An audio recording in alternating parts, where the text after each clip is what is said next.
C'est le marché de l'herboriste, samedi 3, dimanche 4 juin. On a le plaisir de vous accueillir pour faire la fête avec nous pendant ces 2 journées.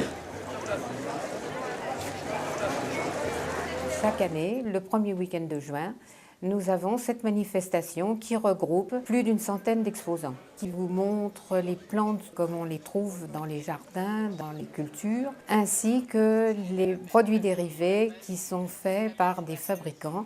Ces plantes peuvent être aussi bien dans les tissus que dans les assiettes, que dans les tisanes. Vous avez donc ces producteurs, ces fabricants qui sont là pour vous donner les renseignements que vous recherchez. Au début, nous étions que sous la halle. Maintenant, nous avons la place du marché entièrement rendue piétonne ces 2 jours-là. Et tout ce qui est végétaux se trouve sur la place du Colombier. Nous avons réuni tous les végétaux de ce côté. Cette manifestation met en valeur le conservatoire pour faire venir les visiteurs visiter ces beaux jardins et participer à divers ateliers. Sur la place du marché, il y a d'autres ateliers qui sont vanneries, qui sont senteurs, qui sont culinaires. Et aussi, ces ateliers peuvent être également dans une très jolie crypte où nous y faisons en plus des expositions. Coudray est très fier de participer cette année au marché de l'herboriste. Le marché de l'herboriste, ce sont des milliers de participants, novices et confirmés, qui viennent participer à des ateliers ludiques tenus par des intervenants particulièrement passionnés par leur métier et qui aiment transmettre cette passion de manière très agréable. Chaque année, nous apportons un petit plus par rapport à nos plantes médicinales et aromatiques.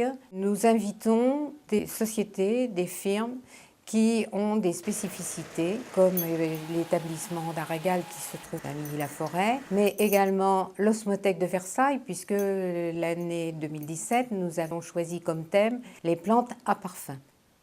L'Osmothèque est une bibliothèque d'odeurs, une bibliothèque de parfums et qui permet aujourd'hui de ressentir des parfums qui sont disparus du marché et qui pourtant ont été importants dans l'histoire de la parfumerie. Et donc l'Osmothèque est le seul endroit au monde où vous pouvez redécouvrir un certain nombre de ces trésors du patrimoine de la parfumerie. L'Osmothèque aujourd'hui, ce sont plus de 4000 parfums et environ 200 bases rares. Nous avons là 1500 matières premières différentes, dont beaucoup le produit naturel. Nous serons présents cette année au marché de l'herboriste dans le cadre de ce thème sur les plantes à parfum.